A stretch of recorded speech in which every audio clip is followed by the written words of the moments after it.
Lions scored 52 points on Sunday, which means it's time that we dive into some of the film and take a look at that offensive performance. Because for me, I think Jared Goff played one of his best games as a Lion. I think that in a lot of ways, he's looking like the best version of himself right now. And also, John Morton, he put on a show. So let's get right into it. So, yes, today we're going to dive into some of this film. Of course, there's going to be a ton of good here as we focus on the offense and focus on some of these big plays and how the Lions found these big plays. Now, there's so much that I could show in this. There are some that I cut out that maybe I'll mention, maybe I won't mention. So just keep that in mind. We can always revisit these a little bit later. But I really want to focus on the offense for today's video. And we'll mix in some run and some pass. So to get it started, we'll start with the run game. And this is a run scheme that I thought we should have used more against Green Bay. Last week, we flashed against Green Bay. It was actually one of the successful run schemes that we had, but we did it in a way that I thought was exactly the way that you needed to do it against Chicago, which is a dual run play. So they're going to go dual left here, and they're going to go right at Grady Jarrett, right? Move him off his spot. And he doesn't do a horrible job, but you go that hard double team right at Grady Jarrett. Look at the tight ends. One guy that needs a lot of love is Sam Laporta. Sam Laporta is a fantastic blocker. This dude was amazing in this game watching him back. That never gets talked about. He's an amazing run blocker. There were so many good run blocking refs from Sam Laporta. They utilize him so much in that with fast motion, pre-snap. But that dude bullies people. And he did that again in today's game. But I just wanted to flash this to get things started. Of course, it all came back to the Lions needed to find a foundation, which was a run game. And on paper, they were in a good spot to do that in this game. But what surprised me was how diverse they were with their run scheme. They just leaned on one thing specifically. Of course, it was a lot of stretch runs still, and they kind of worked off that with some of their misdirections. But the counter plays, the duos, as we saw there, the gap scheme, they mixed so much in within their run scheme in this one game with different groupings, different personnel looks, and they played off of it. And of course, it really helped with their play action sets, but they came in from jump leaning on their play action sets, so they really helped open up the run with the pass. But the diversity did stand out to me. We'll show some more examples. Now let's go to the first pass play here. And this is going to be a deep over route that we're going to hit to Amon-Ra St. Brown. They're going to go cover 3, it looks like, on this play with a little bit of a match coverage in the back end. So Tyreek Stevenson gets manned up one-on-one on the outside. They end up matching it. So the safety picks up the slot or the number 2 receiver that becomes the number 1 receiver in Isaac Tesla, and he rolls with him upfield, which essentially just turns this into one-on-ones across the board. And I just showed this rep because it's a good example of sometimes you just got to win your one-on-ones. Like someone needs to come through. And in this case, that's exactly what St. Brown did. St. Brown running this over route, working one-on-one with Jalen Johnson. And he did just that. He won his route, got his inside leverage, really good footwork here. It's a fantastic pocket. Look at Taylor Decker handling business one-on-one at the bottom of the screen there. And it leads Goff to leading a solid pass there and a big first down early to Amon-Ra St. Brown. Lions offense really put on a show this last Sunday against the Bears, which meant that a lot of these prop player bets went over. For example, Jahmyr Gibbs hit his over in terms of rushing yards. Khalif Raymond hit his over in terms of receiving yards off of literally one reception. St. Brown, 115 yards, 3 touchdowns in this past game. Jared Goff, 5 passing touchdowns. Again, it's never too early to get in on the action using MyBookie and code DOSE when you sign up. So if you're new to MyBookie and you use our code, any bet you choose up to $500 is fully covered. Make a play, and if it doesn't hit, you get it right back when you opt in using your bet back bonus token. So get in on the action with MyBookie. Now have 2 weeks. So it's a great opportunity to kind of get a sense of what's happening around the league, who are the guys teams are going to lean on, and which players can you take advantage of, potentially Isaac Tesla, or to get to some of the scheme diversity for the run game. The first look here, we get this motion across from Khalif. We have seen motion. I don't know what the stats were. It felt like every single play had some sort of motion attached to it. There was tons of checks happening, which this play is the perfect example because as they bring Laporta in first, he'd be the first motion on the play. They end up getting a man coverage look. So it sets up the pin pull look, which is why Khalif Raymond runs the jet fast motion, which we're going to see here in a second, to make this play work. I also feel the need to point out here, this is a second down and long, and one thing that we saw in film is second and long, typically Chicago would go to man coverage. And as we mentioned, you should run the ball against that because you don't have eyes on the ball. We get a straight motion across from Khalif Raymond, a fast motion, also pulling the cornerback out of his spot. So once that happens with that fast motion, you pull him out of his spot. Defensively, you can very easily get out leveraged. So as you can see, St. Brown is matched up one-on-one with the defensive back here, this cornerback, and he's really the only guy that can force this thing back inside when the Lions go to this pin pull look. So they go right around that cornerback. They pin it down with St. Brown onto the defensive end. The cornerback steps with him because he's manned up. And then you pull out the 2 blockers, and Sam Laporta and Penei Sewell, they get out when they get the run. Graham Glasgow gets up a little bit too. Again, Sam Laporta leading the way. That's a good run. So just mixing in their bag of what they could do. Now let's go to Jared Goff. Jared Goff made some throws in this game that were fantastic. But more so for me, it was about what he did in terms of seeing and reading the field in this game. First off, in terms of broken plays, picking up from last year where he, to me, was by far at his best as a Lion, has looked fantastic so far through 2 games. For what you would expect for Goff to do off schedule, this is the best I've seen of Jared Goff in that sense by a mile. And I give a lot of credit to what the Lions have around him for making that happen, specifically the receivers getting themselves open and the Lions seemingly repping this. I remember at training camp, they were repping broken plays and repping receivers working into these open lanes for him to find when a play did break down, when it became a scramble drill. And we're going to see some of those. Now, this doesn't become that, but it's still a beautiful throw by Goff. It's a fantastic read. And right now, he's playing so fast through his progressions. We're in week 2. And he's flying through his progressions. I mean, I thought there was a couple that he left on the field against Green Bay where it's like maybe he was a touch hesitant, and you're going to get those typically. But in terms of just working through what's happening post-snap, he's flying through it. It's a second down and long for the Lions here. So go deep Tampa 2. So Goff's eyes first. He's going to work through his progressions. You're going to have this fast motion again across from Sam Laporta. That bumps out the corner. So he's going to work over to this little stick route by Amon-Ra St. Brown. Doesn't love it. Sees the defender with leverage there that can dive on the route. So instead of throwing that, because there's a solid enough pocket, he gets away from it. But notice Goff's eyes. He's going to peek back middle of the field as he's working to this backside progression. He's going to find that linebacker sitting in the middle of the field, that Tampa 2 backer, right? He's just sitting in there. And I truly believe that once Goff saw that, he knew what the goal was. He knew what the mission was. It was now, let me move that guy. I'm going right behind him, because that safety is bailing. And we get that as well with Sam Laporta in motion across. You bump that safety out. So now you have that bailing safety. Middle field is open if you can pry that backer. That's exactly what he does with his eyes and a little bit of his hands, I think, as well, with kind of how he holds the football here. So he comes back middle, notices it. Now he's looking at Jameson Williams, and he pretty aggressively finds that, stares at it. You can see it's not open. And as he steps up in the pocket, he keeps his eyes down that way. Linebacker starts to drive as Khalif Raymond is breaking his route off. And then from the backside view, you can see how pretty of a throw this truly was, with Goff holding his eyes aggressively here to the last second. You can see he looks like he's loading up to let this thing go. And then he just slips upfield, resets himself, throwing on the run, forward lean here, and puts it on Khalif. Just an absolute dime right in front of the safety. That kind of throw was just, I mean, for week 2, come on, man. That's high level from Goff. All right, let's continue. Just threw this in here because I thought it was funny.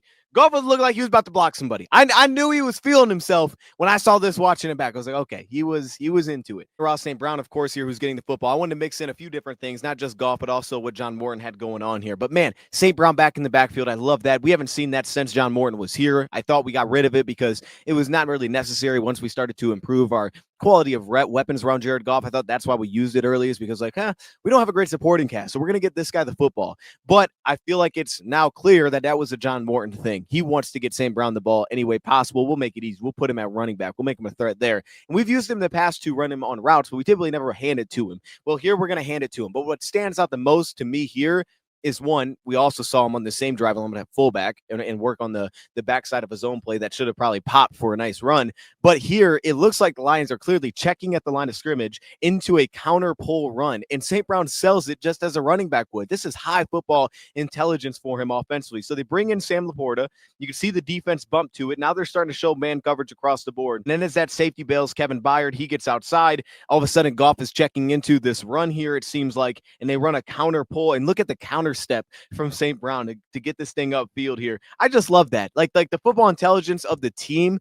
And look, there's so much of what we're doing that feels very similar to last year. There's so much of the base of who this team is, the foundation, that doesn't seem that much different. We're still a team that relies a lot on the dagger concept. We're still a team that relies a lot on the zone rushing scheme.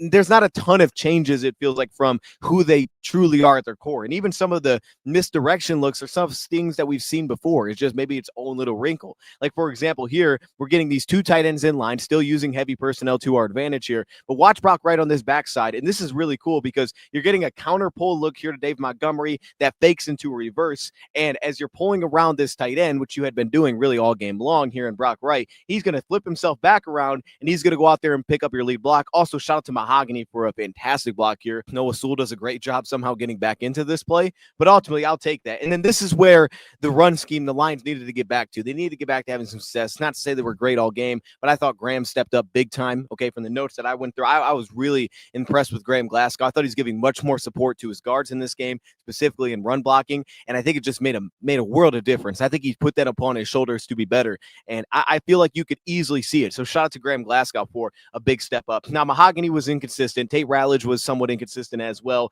but ultimately, you're still seeing that true movement. And here we're working right behind Graham Glasgow, passes it off to Tate. Tate flies off the line of scrimmage, good leverage, gets himself into this block, and he's leading upfield. And then, of course, Sewell on the backside reaches, seals, fantastic block. Mahogany lost his block, but ultimately, and we'll go to this next play, it's kind of a similar deal here. Tate loses his block, but Tate gets the good reach. He steps in front. He's his leverage here because he doesn't get out leveraged upfield and he's able to jump in front and reach across the defensive tackle. Even though he loses the block, it still gives Montgomery a chance to get outside on this play rather than if he was beat on the upfield shoulder. Because he was on the backfield shoulder, now Tate just kind of hangs off for dear life, but the play side blocking is fantastic again here across the board. Brock kind of loses his block, but you get Laporte out in space. St. Brown's blocking on all these plays. Of course, Penei Sewell's a dog. And then Graham Glasgow, again, watch Graham here. Watch how fast he flies to the next level as Mahogany does a really good job getting off the ball, picks up that backer, seals him off, and there goes David Montgomery. Because there wasn't even a pull attached to this one. The only pull was the tight end here. But this was a fast motion across for St. Brown, working that way, and it sells kind of like, okay, we're going the opposite direction because the Lions were doing this, right? They would motion one way to kind of shift the backers and they hand it off the opposite way. So it's like, okay, of course, that's just some eye candy. We're going this way on the play. So the Lions sell it as if, oh, hey, no, this is a zone right. Because typically it wouldn't make sense if you know you're going left to also motion the player left, right? You're just pulling attention that direction. But it works for a counter play. So they bring St. Brown across. Cornerback follows here. So it's not really a shift because it seems like they may be manned up on this play. But that's the standout to me here is that then they run a backside counter, but they don't do it with a pull. They do a counter zone run play here. So they go straight zone stretch play, but Taylor Decker just steps himself upfield, then shoots back outside to seal up a block, and then here comes the tight end around the backside. Now, ultimately, he becomes a lead blocker versus kind of a backslide split zone blocker, for example. Now, Gibbs is off to the races. Just a little bit of wrinkle to your foundation, but when the foundation works, man, you can be a problem in the run game off schedule. This has been the element of surprise, and it's what's really fired me up about Goff's feel within this offense, man. I'm telling you, he's getting better. This guy is not the same since he's gotten here. He's gotten better and better and better. And right now, like that Goff in this last game, that felt like the best version I've ever seen of Goff. Like Goff at his peak, that's what it looked like. Even maybe higher than that. It was that good. And just his feel and his awareness and his movement. And it almost looks like a straight two-man look here from what they're doing defensively across the board. But you're going to notice the leverage is going to change. I think I ended up cutting it out a little bit, but the leverage changes between the number 1 and the number 2 cornerback on this play at the bottom of the screen. So when the leverage changes, now kind of the rub route that they're setting up, which is essentially clearing out a field, and they're going to run this quick flat route to JMO, and then they're going to run kind of a quick flat route inside of that off of to Sam Laporta. But because they switch and stagger their leverages at the snap, all of a sudden that's not there. And Goff quickly recognized that. He still goes through that progression. He gives it an opportunity, but he doesn't throw it. He realizes no one got rubbed on the play, that they just stepped over top. So he decides against JMO. Of course, you can look at Laporta as well. Linebacker kind of fires over top there. So immediately he gets back to his backside check down, which would be in this spot, St. Brown running away from coverage. It's covered up pretty well, and he's also sinking down here. Clearly that was kind of a spot or an overball route that St. Brown had because it was clearly that he was manned up on this play. I think he was able to recognize that he was just running and settling down over the ball rather than actually having a route that continued to run here. So instead of running into that traffic. So Goff went back for the timing of the route. It wasn't there. But I like this. It's the movement when play breaks down. Watch him move around. The left tackle gives us some pressure here in Taylor Decker. He moves around. But notice as soon as the play breaks down, look at the urgency for Sam Laporta to get himself open. He is urgent to go get himself in the quarterback's passing lane. And this is why it takes everybody. It doesn't just take the quarterback to make it happen. The receivers have to anticipate and expect this and understand it's their responsibility to make themselves a target. And that's exactly what Sam Laporta does. He races himself right back into the play here. He almost makes it look like a whip route, how aggressively he does that. Goff keeps his eyes upfield, knows exactly where he's looking, back to the middle of the field here with Sam Laporta, and he drops it on him on the play. Like, this is the kind of thing that comes from practice, from reps, and that's an extra element that we haven't always gotten in the past, where maybe it's just not there, but you get that little extra. He doesn't need to be a freakish athlete, but man, the linemen can at least sustain their blocks to allow Goff to move, right? If someone gets free, we're cooked. But if they can do enough to sustain the block on top of the receivers anticipating it, you give yourselves a chance. And then I love this check before half. This was kind of that 2-minute drill the Lions were working in here. And look at this. The Lions motion across St. Brown, man coverage, DB follows. Goff checks it at the line. They go to a sprint rollout. They have Gibbs working to the flat. And again, it's just a great read because now they're going to push Tesla upfield. He's going to essentially set a pick route on this linebacker that's stepping right over Jahmyr Gibbs inside the box on this play. You can see him, and that's just going to clear out, and he's just going to run inside his path. And it's just doing the dirty work, if you want to be honest, for Tesla. It's doing the things that help others, right? It's not just thinking about yourself and how do I get open. It's opening up your teammates, and that's exactly what he does here. He opens up his teammates as Sam Laporta goes and downs blocks, telling that play fake so the edge rusher doesn't really get out there and pick that up. So now you get the 12 to play fake, gives us into the flat. Goff allows that free rusher upfield and gives us wide open because you essentially just picked out that linebacker. And look, Tesla was doing this, but Tesla's value was noticeable when he could just clear out. He was so fast that when he cleared out, it was very threatening. You could see him just racing the field, and it was like, oh, that's someone you got to deal with. Now, this was the pass before half to Tesla, and we've all seen it. But I want to point out the strategic madness that stuck out to me here. It's the fact that the Lions stacked J-Mo and St. Brown, right? I talked about how we didn't have a Justin Jefferson, so maybe they wouldn't give that kind of attention to St. Brown or J-Mo. I didn't know that they necessarily would. Well, it was clear, number one, they were giving a lot of attention to Jameson Williams over top. And when they didn't, it became a problem, as we'll see in a second. But on top of that, of course, they're giving St. Brown attention because this entire drive, we ran angle route, zone coverage, angle route, 6-7 yards. Man coverage here. And you get it by the short motion. Safety is matched up with the Porta, short motion inside. They're telling you it's man coverage in the spot. So once you get that look defensively here, now all of a sudden you have J-Mo and St. Brown. J-Mo releases aggressively upfield on this play. The center field safety rolls over top. They're going cover one robber, which is clearly a problem here. That's why Tesla gets open. But it's also the reason where if you watch that backside safety that rolls down, bracketing in your two biggest threats, specifically St. Brown, but also you're going to have one deep safety, and he's going to just have to ride over top with Jameson Williams, which is why it was so smart to put those two right next to each other and stack them, because now Tesla gets the leverage to just get an outside release. You also notice after the short motion, the cornerback starts to bump a touch outside on Isaac Tesla as he motions back inside. The number two receiver switches, kind of telling you like, okay, he's funneling this back to that center field safety. So now all Tesla has to do is get that outside release, and he does exactly that. But the ball is beautiful too on this play. Like, that's what also has to get credit here is Tate lost his block pretty darn quickly. This ball is money, and Tesla is money, apparently, as a one-handed pass catcher. It's ridiculous. All right, let's stay on the offensive side of the ball here. This is one that we watched it live, and it was like, oh, that pass to J-Mo wasn't pretty. But what stuck out to me is Goff's patience here, right? Trusting the old line, standing in, taking a hit that felt on. I mean, maybe it should have been roughing, to be honest with they call flags. But ultimately, he stood in and took kind of an unnecessary pop, it felt like, just to try to wait and say, okay, I don't like that window. Let me go to the next one. But you also notice the impact of the run game, how impactful truly the effective run game was here. Again, you get that split zone look. Watch the backside linebacker stay so aggressively downhill here in Edmonds. He is so aggressively downhill that the first window is there for Goff to throw into. Of course, TJ Edwards does his thing that he typically does. He's patient, gets depth. He finds the route, so now it's not there for Goff. It would have been a really tight window to try to throw into, and instead of rushing it, he said, you know what? I'm just going to hang on a second. I'm going to hang my eyes there, and I'm going to wait a second, and then I'm going to fire it across to Jameson Williams. Now, I don't want to stand there and start to run with the route because now Edwards might be able to pick it up a little bit, but ultimately, I'm going to stay where I am, keep my eyes there, and then I'm going to fire it in front of you. I'm just going to give it a tick second longer, and boom, there you are for a big completion. Just a slight little adjustment. Now, this was a touchdown to J-Mo, and J-Mo was like, I knew it was going to be a touchdown. Well, I'll tell you how I knew it was going to be a touchdown, because against cover 4 coverage, when you run a post and a dig, you're usually in trouble. And that's exactly what the Lions did here. Now they go Khalif and J-Mo, speed. It's not St. J-Mo, it's speed. And I'll tell you why it's speed, because the timing has to make sense. So again, short motion inside, you can see it's zone. Notice how they bump over J-Mo. They leave him in the slot uncovered. So now the safety's working over the number 2 receiver, which tells you it's probably a cover 4 look here, but they're going to switch release at the snap. So J-Mo releases outside, Khalif releases inside. So now the safety is going to now be responsible for staying over top of Khalif Raymond. So now the leverage shifts back outside to now the outside corner is dealing with J-Mo. Well, that's inside leverage for J-Mo on the play. As he releases upfield on this play, avoids contact, which is key because he doesn't get slowed down.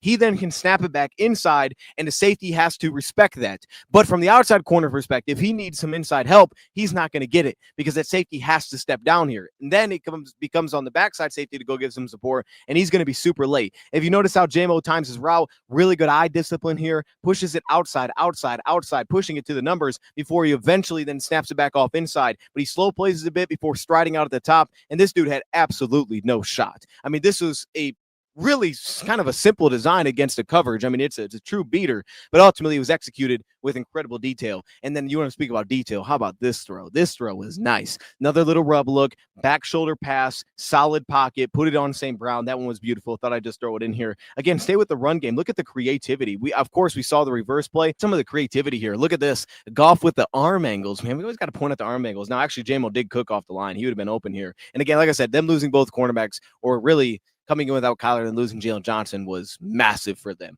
But look at the arm angle here from Jared Goff, man. He got his bag a little bit with a little sidearm. He was confident, man. He was trusting it. He was trusting. He's allowing the defender to rush right up in his face because he understood what the outcome was going to be of that. And then this play, this nice, beautiful wrinkle, just a straight HB flip on the play, the halfback flip, but they do it on basically a counter once again on this play, a zone counter. Watch Taylor Decker. He does the same thing. Press down, then get out. Does the exact same thing. So it's the backside of a stretch play, but it's an HB flip away from it. So everybody goes one way, you leave the edge rusher unblocked. And also notice the fact that they get to work at the safety here because, again, you get that motion across. You can see there's a perfect spot for the tight end to just settle into, but it puts Brisker in the box. So you're getting a guy that's probably not used to having to deal with this rather than a linebacker. Beautiful. As you know, you could normally away from the play anyway. But with that being said, you just flip it back to the opposite side. Gibbs sells it with that counter step. So notice the big runs that Jahmyr Gibbs really had in this game, both of them were very scheme driven by John Morton and Lions offense. Like they were very much so like, oh, the dude really wasn't touched.